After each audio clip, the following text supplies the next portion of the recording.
નમસ્કાર, આપ જોઈ રહ્યા છો મતલબ ન્યૂઝ અને ગુજરાત એટ 7 સાથે હું છું આપની સાથે નંદની। સમાચારોની શરૂઆત કરીશું। રાજ્યમાં સ્થાનિક સ્વરાજની ચૂંટણીઓમાં બિન અનામત વર્ગને 10% અનામત આપવા બાબતે ઈડબ્લ્યુએસ સમાજના આગેવાનોએ ગાંધીનગરમાં ચિંતન બેઠક બોલાવી હતી।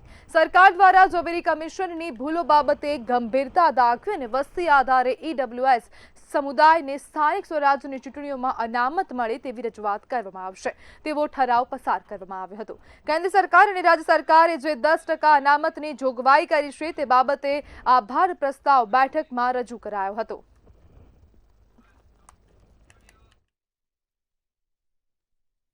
સ્પષ્ટ કહી રહ્યા છીએ કે સુપ્રીમ કોર્ટની ગાઈડલાઈનનું ખૂબ જ મોટા પાયે આમાં અનાદર થયો છે।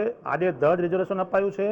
રોસ્ટર કરતાં પણ મહત્વની બાબત એ છે કે રિઝર્વેશન ઇમ્પેરિકલ ડેટા મુજબ આપવાનું હતું, નહીં કે ફ્લેટ રિઝર્વેશન। અને ફ્લેટ રિઝર્વેશન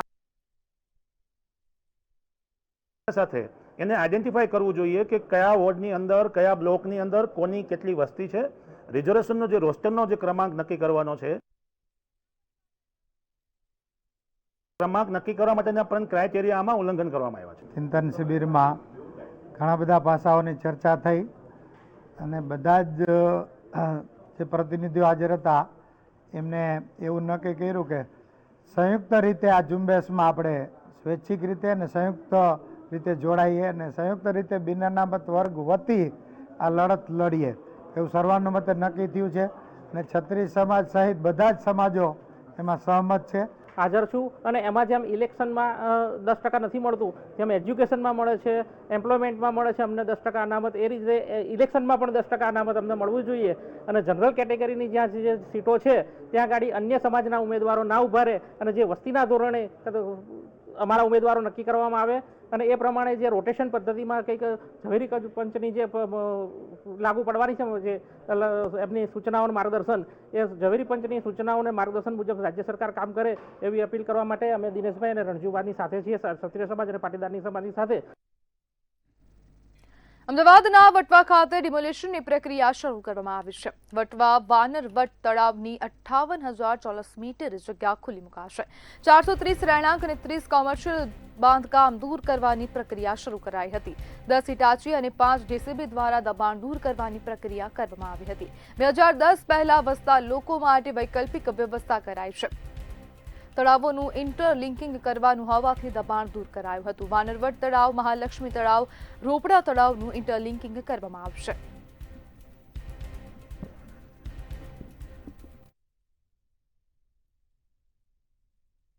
એમાં વાનરવટ તળાવ છે, એ વાનરવટ તળાવ છે એ 28,000 ચોરસ મીટર જેટલું તળાવ છે અને એની અંદર આવેલા આપણે દબાણો દૂર કરી રહ્યા છીએ।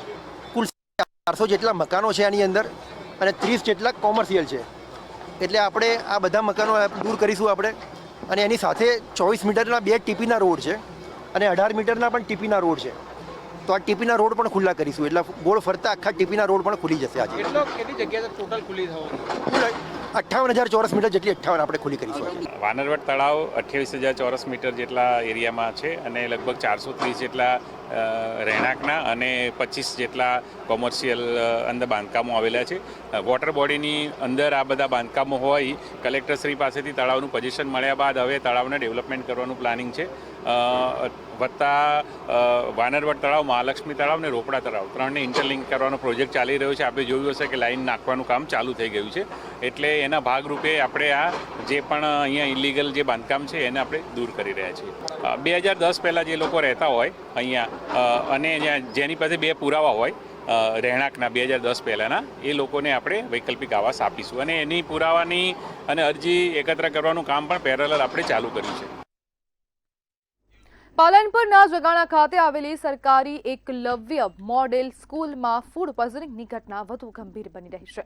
ગઈકાલે 38 બાળકો બીમાર પડ્યાની વાત વહેતી થઈ હતી, પરંતુ મંતવ્ય ન્યૂઝના રિયાલિટી ચેકમાં ચોંકાવનારો ખુલાસો થયો છે કે અસરગ્રસ્ત વિદ્યાર્થીઓનો આંકડો 45 પર પહોંચી ગયો છે। ગંભીર બીમાર બાળકોને સિવિલ હોસ્પિટલ લઈ જવાને બદલે શાળાના બંધ રૂમમાં જ સારવાર આપીને મામલો થાળે પાડવાના પ્રયાસો થઈ રહ્યા છે। कल जो है 36 बच्चे जिसको हम लोगों ने सिविल अस्पताल में भर्ती कराया था, वो सभी के सभी बच्चे स्टेबल हैं और सभी ठीक हैं और हमारी जो स्कूल की गतिविधि है एज इट इज चल रही है, कहीं कोई परेशानी नहीं है। ગઈકાલે સાંજે તારીખ 19ના જે ફૂડ પોઈઝનિંગની ઘટના બની મોડેલ સ્કૂલની અંદર, એમાંથી અત્યાર સુધીમાં ટોટલ 43 બાળકોને અસર થવા પામેલી હતી. હાલ પરિસ્થિતિ નિયંત્રણ હેઠળ છે. નવા કેસો આવતા નથી, પણ જે કંઈ બાળકો છે એમની ઉંમરને ધ્યાને લઈ ડિહાઇડ્રેશન વધુ ના થાય એના માટે હાલ ખાલી ઓબ્ઝર્વેશન હેઠળ રાખવામાં આવેલા છે. પણ મેં ખુદે ખાવાનું ખાધું હતું, પણ મેં ખાધું ત્યારે એવું કંઈ નહોતું. અમુક લોકો બીમાર થયા, એવું કહેવામાં આવે ઉલટી આવે, ચક્કર આવે ને માથું દુખાતું, એમ કે એમને એમ્બ્યુલન્સ આવી હતી ને એમને લઈ ગયા હતા હોસ્પિટલમાં ને ચેકમેન કરી હતી એમને.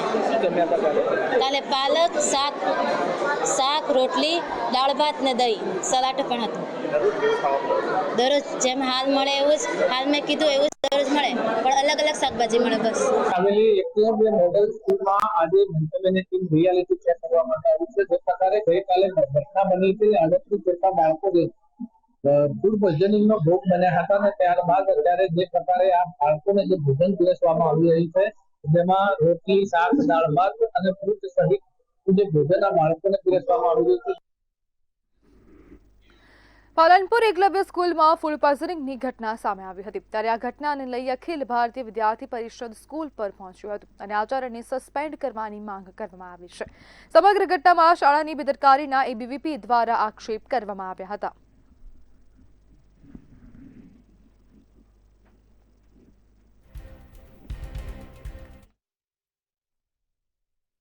આશ્રમ શાળામાં જે ઘટના બની કે જે 32 વિદ્યાર્થીઓને ફૂડ પોઈઝનિંગ થયું અને જે અત્યારે હોસ્પિટલમાં એડમિટ છે, એ ઘટનાને બાબતને લઈને આજે અખિલ ભારતીય વિદ્યાર્થી પરિષદ પાલનપુર નગર દ્વારા અહીંયા આવેદનપત્ર આપવા માટે આવ્યા છે. અને અખિલ ભારતીય વિદ્યાર્થી પરિષદે અહીંયા માંગ મૂકી છે કે જે પણ આ જે ઘટના છે એના પાછળ જે પણ સંડોવાયેલા જે પણ અધિકારીઓ છે એના ઉપર કાયદેસરની કાર્યવાહી કરવામાં આવે, તથા બનાસકાંઠા જિલ્લાની જેટલી પણ આશ્રમ શાળા છે એ આશ્રમ શાળાની અંદર જે મેસ અથવા તો જે ભોજનનું જે ટેન્ડર છે એ કોન્ટ્રાક્ટ રદ કરવામાં આવે. અમદાવાદ ખાતે નેશનલ સ્કૂલમાં વિદ્યાર્થી પર હુમલાને લઈને અખિલ ભારતીય વિદ્યાર્થી પરિષદ કાર્યકર્તાઓ સ્કૂલે પહોંચ્યા હતા. જવાબદાર લોકો માટે કડક કાર્યવાહીની એબીવીપીએ માંગ કરી હતી. શાળાના પ્રિન્સિપલને આવેદનપત્ર આપી એબીવીપી દ્વારા રજૂઆત કરવામાં આવી હતી. નેશનલ સ્કૂલ મામલે એબીવીપી કાર્યકર્તા પ્રિયમ ભાટિયા દ્વારા નિવેદન આપવામાં આવ્યું હતું. શાળામાં બાઉન્સર અને વધુ સીસીટીવી રાખવામાં આવે, માંગ નહીં સ્વીકારવામાં આવે તો ઉગ્ર આંદોલન કરીશું તેવું જણાવ્યું હતું. ગઈકાલે જે ઘટના બની છે, આ ઘટનાની અંદર એક વિદ્યાર્થી જે ધોરણ 10ની અંદર અભ્યાસ કરે છે અને જ્યારે પરીક્ષા પૂર્ણ થાય છે ત્યારે આ કેમ્પસની અંદર બહાર આવે છે ત્યારે અમુક વિદ્યાર્થીઓ કે અમુક અસામાજિક તત્વો દ્વારા એને ઢોર માર મારવામાં આવે છે. આ ઘટનાની અંદર આ જે સ્કૂલની અંદર આજે વિદ્યાર્થી પરિષદ આવેદનપત્ર આપવામાં આવ્યું છે અને 2016ની જે પોલિસી છે એ પોલિસી મુજબ કે કોઈ પણ જવાબદારી શાળા પ્રશાસનની હોય છે એ પોલિસીમાં લખેલું છે. તો અખિલ ભારતીય વિદ્યાર્થી પરિષદ માંગ કરે છે કે આ જે ઘટના થઈ છે તેના ઉપર એક કડક ને કડક કાર્યવાહી થાય. અને અખિલ ભારતીય વિદ્યાર્થી પરિષદની બીજી જે મહત્વની માંગ છે કે આ જે કેમ્પસની અંદર એક સુરક્ષાનો જ્યારે વિષયનો થતો હોય ત્યારે સીસીટીવી કેમેરાથી માંડીને એક સુરક્ષા કર્મીની પણ અહીંયા અછત દેખાય છે. તો વિદ્યાર્થી પરિષદ માંગ કરે છે કે સુરક્ષા કર્મીની પણ ભરતી કરવાની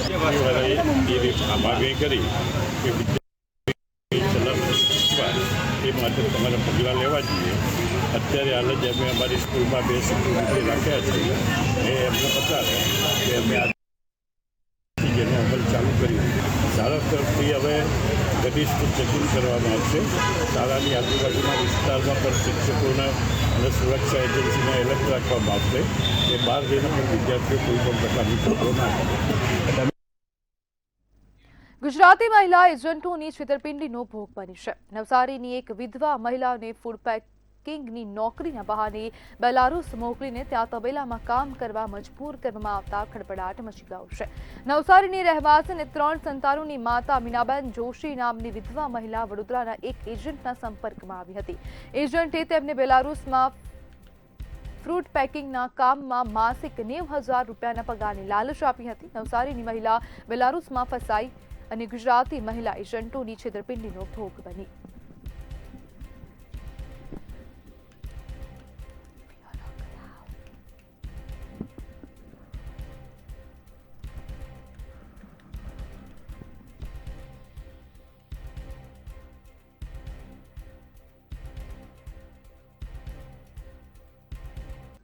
જામનગરમાં સોલાર પેનલ કંપની દ્વારા મોટા પાયે છેતરપિંડી કરાઈ હોવાનો મામલો સામે આવ્યો છે. સોશિયલ મીડિયા પર લોભામણી જાહેરાતો આપી સસ્તા ભાવે ઉત્તમ સોલાર પેનલ આપવાનો લાલચ આપવામાં આવી હતી. 100 થી વધુ લોકો પાસેથી ઇન્કવાયરીના બહાને નાણાં જમા કરાવી આરોપીઓએ 6 લાખથી વધુ રકમ પડાવી લીધી, પરંતુ સોલાર પેનલ આપ્યા નહોતા. સાયબર પોલીસે હિરેન લાઠિયા, ચેતન પાણખાણિયા સહિત 4 આરોપીઓને ઝડપી પાડ્યા છે. તેમની પાસેથી 8 પાસબુક, ચેકબુક, 12 મોબાઈલ અને 2 CPU જપ્ત કરવામાં આવ્યા છે. આ જે આરોપીઓ છે કે જે લોકો એક કોલ સેન્ટર મુજબનું ચલાવી અને જ્યાંથી લોકોનો સંપર્ક કરી અને સોશિયલ મીડિયા મારફતે લોકોને છેતરવાનું કામગીરી કરતા હતા, તો એ 5 આરોપી જેમના નામ છે હિરેનભાઈ નથાલાલ લાઠિયા, ચેતનભાઈ અશોકભાઈ પાણખાણિયા, રાહુલભાઈ રાજેન્દ્ર ભટ્ટ, અભયભાઈ જીતેન્દ્રભાઈ પરમાર અને રામજી કમોદસિંહ લોધી, આ 5 આરોપીની જામનગર ખાતેથી અટકાયત કરવામાં આવેલી છે અને આગળની કાર્યવાહીમાં તે પોલીસ રિમાન્ડની કાર્યવાહી હાલ ચાલુમાં છે. સ્માર્ટ સિટી વડોદરા કોર્પોરેશનની ફરી એકવાર પોલ ખુલ્લી પડી છે. જેતલપુર અને બ્રિજ ખાતે ગટરના પાણી ભરાતા વાહન ચાલકો ત્રાહિમામ પોકારી ચૂક્યા છે. ચારે બાજુ ગટરના ગંદા પાણી ભરાતા નાગરિકોને પગપાળા ગરનાળું ક્રોસ કરવાની નોબત આવી છે. ગરનાળું ક્રોસ કરનાર પૈકી કેટલાક લોકો પાણીમાં પડ્યા પણ હતા, જ્યારે સમગ્ર મામલે સામાજિક કાર્યકર દ્વારા તંત્ર સામે આક્ષેપો કરવામાં આવ્યા છે. કોઈ કાઉન્સિલર લોકોની મુશ્કેલી જોવા આવતા નથી તેવા આક્ષેપો કરવામાં આવ્યા. વડોદરા શહેરમાં આવેલું આ જેતલપુર ગરનાળું છે. વગર વરસાદે તમે પાછળ જોઈ શકો છો કે કેટલું બધું ડેમેજનું કે પાણી ભરાઈ ગયું છે. નગર સેવકો તો કઈ જગ્યા છે મને ખબર જ નથી પડતી કે ના કોઈ વડોદરાના પબ્લિકે નગર સેવકને જોયા છે. એ ખાલી બસ કોર્પોરેશનમાં બેઠા બેઠા લડ્યા કરે છે, એકબીજા પર આક્ષેપ કરે છે અને વડોદરાની પ્રજા મરી રહી છે. આ જેતલપુર ગરનાળું છે અને ઘણા વખતથી આ જ સમસ્યા છે. અહીંયા પાણી ભરાઈ જાય છે, ચોમાસામાં બી ભરાઈ જાય છે. વચ્ચે આનો સારો એવો ગટરનો નિકાલ કર્યો હતો ત્યારે પાણી નહોતું રહેતું, ભરાયું હોય ને તો બી નીકળી જતું હતું.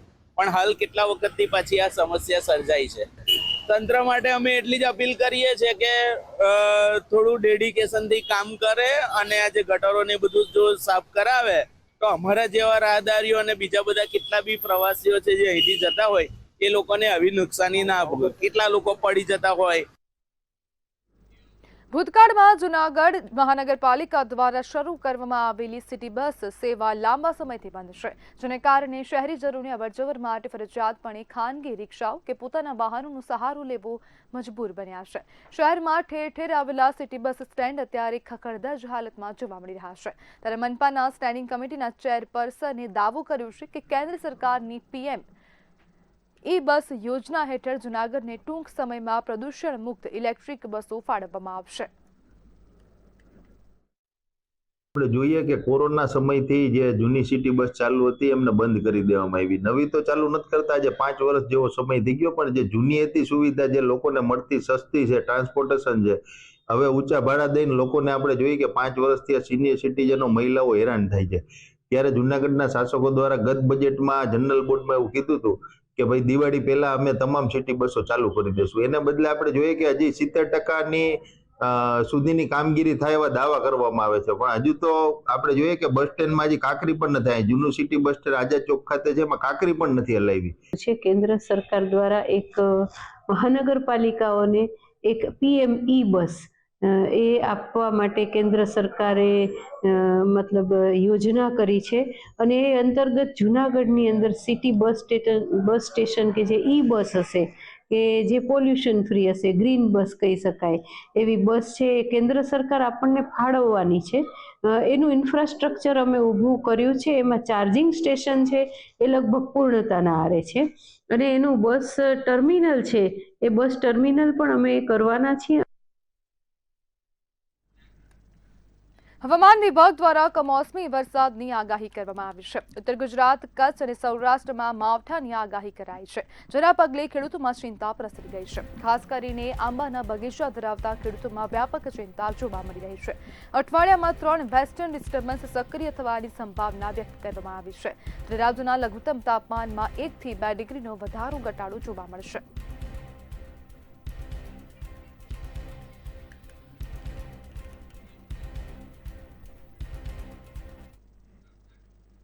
સુરત શહેરમાં ગ્રાહકોના સ્વાસ્થ્ય સાથે થતા ચેડાને અટકાવવા ફૂડ વિભાગે કાર્યવાહી હાથ ધરી હતી. ઘી તેમજ દહીંના 6 જગ્યાના સેમ્પલ ફેલ ગયા હતા. સફેદ ગોળમાં કલર મિક્સ કરતા હોવાનું સામે આવ્યું છે. તપાસમાં દહીંમાં ફેટની માત્રા ઓછી નીકળી હતી. નજીવા રૂપિયા કમાવવા માટે ભેળસેડિયા બેફામ બન્યા છે. શુદ્ધ ઘીમાં વનસ્પતિ ઘી મિક્સ કરીને ગ્રાહકોને પધરાવતા હતા. લોકોના સ્વાસ્થ્યનું ધ્યાન રાખીને સુરત મહાનગરપાલિકાના આરોગ્ય વિભાગ દ્વારા નમૂનાઓ લેવામાં આવે છે અને આ નમૂનાઓ આ વખતે સબ સ્ટાન્ડર્ડ જાહેર થયા છે.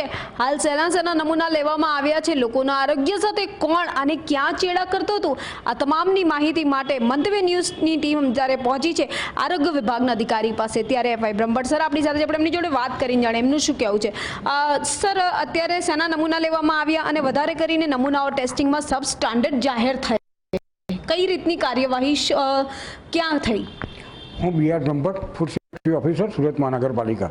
Deputy commissioner health and hospital સાહેબ અને આરોગ્ય અધિકારી સાહેબના સીધા માર્ગદર્શન હેઠળ આગામી દિવસોમાં ઉત્તરાયણનો તહેવાર અને શિયાળાની ઋતુ લોકો ઘી, તલ, ગોળ વગેરેનો મોટા પ્રમાણમાં ઉપયોગ કરતા હોય છે. તેથી આપણે અલગ અલગ સુરત શહેરમાં અલગ અલગ સંસ્થાઓમાંથી ઘી, તલ, ગોળ વગેરેના નમૂના લેવામાં આવેલ, જે નમૂનામાંથી 6 નમૂના સબ સ્ટાન્ડર્ડ આવેલ છે. સબ સ્ટાન્ડર્ડ સુરત મહાનગરપાલિકાના આરોગ્ય વિભાગ દ્વારા અત્યારે હાલ કાર્યવાહી થતી હોવાની જોવા મળી રહી છે. કેમેરામેન શોએબ શેખની સાથે રાબિયા સાલે, મંતવ્ય ન્યૂઝ, સુરત. ધાનેરા ખાતે રબારી સમાજના આગેવાન ઠાકરસિંહના નિવેદને રબારી સમાજ સાથે અને સમાજને પણ વિચારતો કરી મૂક્યો છે. મોબાઈલના દુરુપયોગ થકી અનેક પરિવાર તૂટી ગયા છે. સમાજમાં ઘણીવાર વેરવિખેર થયાની ઘટના બની ચૂકી છે. ત્યારે આ મામલે બનાસકાંઠા વાવથરાદના યુવાનોએ ઠાકરસિંહની વાતને વધાવી હતી. ધાનેરા ખાતે રબારી સમાજના સંમેલનમાં વાવથરાદના જે રબારી સમાજના આગેવાન હતા ઠાકરસિંહભાઈએ મોબાઈલને લઈને એક જબરજસ્ત નિવેદન આપ્યું હતું. જે નિવેદનની સમગ્ર બનાસકાંઠામાં ચર્ચા થઈ છે. લોકો જેને આવકારી રહ્યા છે, ત્યારે બનાસકાંઠાના રબારી સમાજના લોકો આ નિવેદનને લઈને શું કહે છે, સીધી વાત કરીશું. શું કહેશો, જે રબારી સમાજ છે આ નિવેદન સાથે કેટલો સંમત? ઠાકરસિંહભાઈએ જે નિવેદન આપ્યું એનું સમગ્ર સમાજ એનું અભિવાદન કરે છે. એ મુદ્દો મહત્ત્વનો છે. એ મોબાઈલ ટેકનિકલના યુઝમાં મોબાઈલ જરૂરી છે અને બિનઉપયોગી એનો થાય છે, એના માટે અટકાવવા માટેના સમાજે પ્રયત્ન કર્યા છે. એ ખૂબ અભિનંદનને પાત્ર છે અને એને ટૂંક સમયમાં અમે જરૂર પૂરતો ટેકનોલોજીનો ઉપયોગ થાય એટલો ઉપયોગ કરશું, ગેરઉપયોગ ન થાય એના માટેની તકેદારી રાખવા માટેની સમાજે પહેલ કરી છે. કે રબારી સમાજ જે છે એ દૈવી શક્તિથી પ્રભાવિત સમાજ છે અને ભગવાનની આસ્થાને માનવાવાળો સમાજ છે. હવે એ માનવાવાળો સમાજ એ બરાબર છે, સાથે સમાજ રત્ના રાયકાથી જોડાયેલો સમાજ છે. હવે એ સમાજની અંદર જો બેન દીકરીઓ મોબાઈલ ઉપર અભદ્ર વ્યવહાર કરે એ તો વ્યાજબી નથી. 21મી સદી છે, ટેકનોલોજીવાળો યુગ છે, જરૂર પણ પડશે, પરંતુ મા બાપની સહમતિ સાથે જરૂર પણ છે. અને જે પરણીને સ્ત્રી આવે છે એની સાથે જે દેવી શક્તિની વાત કરવામાં આવી છે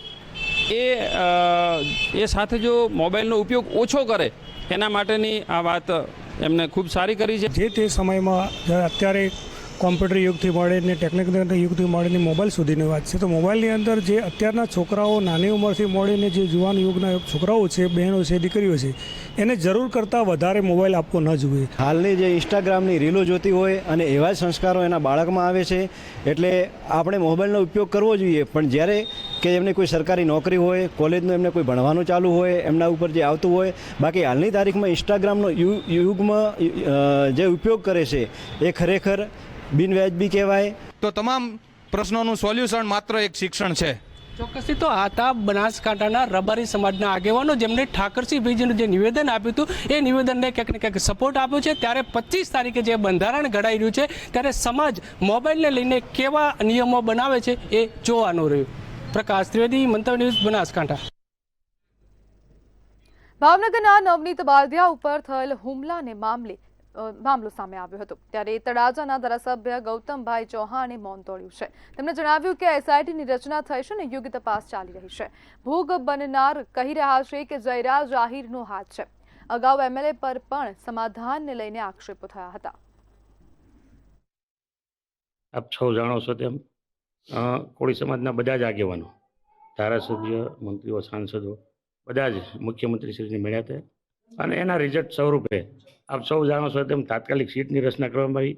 તાત્કાલિક જે તે વખતે પીઆઈ હતા એમને હટાવી દેવામાં આવ્યા અને બીજા આરોપીઓ જે છે એમને પણ એમની ધરપકડ કરવામાં આવી છે. એટલે તમે જોવો છો કે સરકાર એ દિશામાં કામ કરી રહી છે.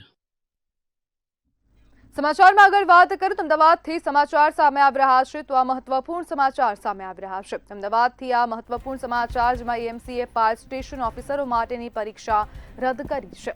આજે પરીક્ષામાં સિલેબસ બહારના પ્રશ્નો પૂછાયાનો આક્ષેપ કરવામાં આવ્યો છે અને પરીક્ષા હવે રદ કરવામાં આવી.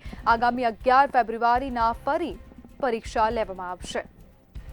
અમદાવાદથી મહત્વપૂર્ણ સમાચાર 8 પોસ્ટ માટે સહાયક સ્ટેશન ઓફિસરની પરીક્ષા લેવાઈ હતી. આપણી સાથે સંવાદદાતા મેહુલ દ્રેચિયા જોડાઈ ગયા છે. જી મેહુલ, ફાયર સ્ટેશન ઓફિસરની પરીક્ષા રદ કરવામાં આવી છે, શું કહેશો? હિરલ, જે પ્રમાણે અમદાવાદ શહેરની અંદર જે ફાયર સ્ટેશન ઓફિસરના 8 પોસ્ટ હતી, આ 8 પોસ્ટ માટે આજે રક્ષાશક્તિ યુનિવર્સિટી ખાતે પરીક્ષા લેવાનું જે આયોજન છે તે કરવામાં આવ્યું હતું. આ આયોજન દરમિયાન ઘણા બધા આક્ષેપો વિદ્યાર્થીઓ દ્વારા કરવામાં આવ્યા હતા. જે ઉમેદવારો હતા તેમણે કહ્યું છે કે પરીક્ષાનો સિલેબસ બહારના જે સવાલો છે તે આ લેખિત પરીક્ષામાં પૂછવામાં આવે છે. આ જે પરીક્ષાનું જે આયોજન અમદાવાદ મ્યુનિસિપલ કોર્પોરેશન દ્વારા કરવામાં આવ્યું હતું તે સિલેબસ બહારના પ્રશ્નો હોવાના લીધે હોબાળો પણ થયો હતો. ત્યારબાદ અમદાવાદ મ્યુનિસિપલ કોર્પોરેશન દ્વારા જે પરીક્ષા છે તે રદ કરી દેવામાં આવી છે અને આગામી 11 ફેબ્રુઆરીના રોજ ફરી વખત પરીક્ષા યોજવાનો જે નિર્ણય છે તે પણ કરવામાં આવે છે. જી મેહુલ, આભાર.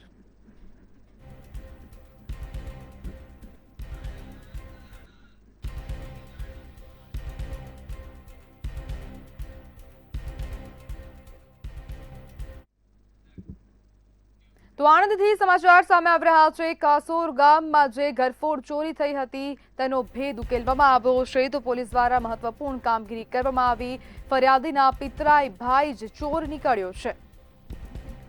સોના અને ડોલર ચોરી અંગે પિતરાઈ ભાઈએ કબૂલાત કરી છે તો પોલીસ દ્વારા મહત્વપૂર્ણ કામગીરી કરવામાં આવી. પોલીસે ચોરી કેવી રીતે કરી તે અંગે રિકન્સ્ટ્રક્શન કર્યું છે તો આરોપીને સાથે રાખીને રિકન્સ્ટ્રક્શન કરવામાં આવ્યું. સોના અને ડોલર ચોરી અંગે પિતરાઈ ભાઈએ કબૂલાત કરી લીધી છે. સમગ્ર મામલે પોલીસ દ્વારા વધુ કાર્યવાહી હાથ ધરવામાં આવી છે. તો આણંદથી સમાચાર સામે આવ્યા. કાસોર ગામમાં થયેલ ઘરફોડ ચોરીનો જે મામલો હતો તેનો ભેદ ઉકેલી લેવામાં આવ્યો છે. ફરિયાદીના પિતરાઈ ભાઈએ જ ચોરી કરી હતી તો ઘરમાં ઘૂસીને ચોરી કરવામાં આવી.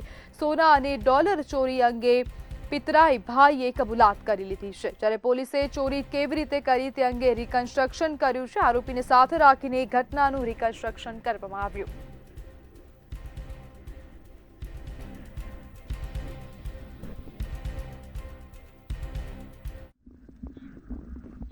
અમદાવાદ પોલીસને મોટી સફળતા મળી છે. વેજલપુર અને ઝોન 7 પોલીસ ટીમે સંયુક્ત કાર્યવાહી કરીને કુખ્યાત આરોપી અઝહરની ધરપકડ કરી છે. આરોપી છેલ્લા 1.5 વર્ષથી પોલીસને ચકમો આપી રહ્યો હતો. પોલીસે જુહાપુરા વેજલપુર વિસ્તારમાંથી આરોપીને ઝડપી લીધો છે. અઝહર સામે અત્યાર સુધીમાં કુલ 21 ગુનાઓ નોંધાયેલા છે. ખંડણીથી લઈને ગુસ્સીટોક અને હત્યાના પ્રયાસ જેવા ગંભીર ગુનાઓ દાખલ કરવામાં આવેલા છે.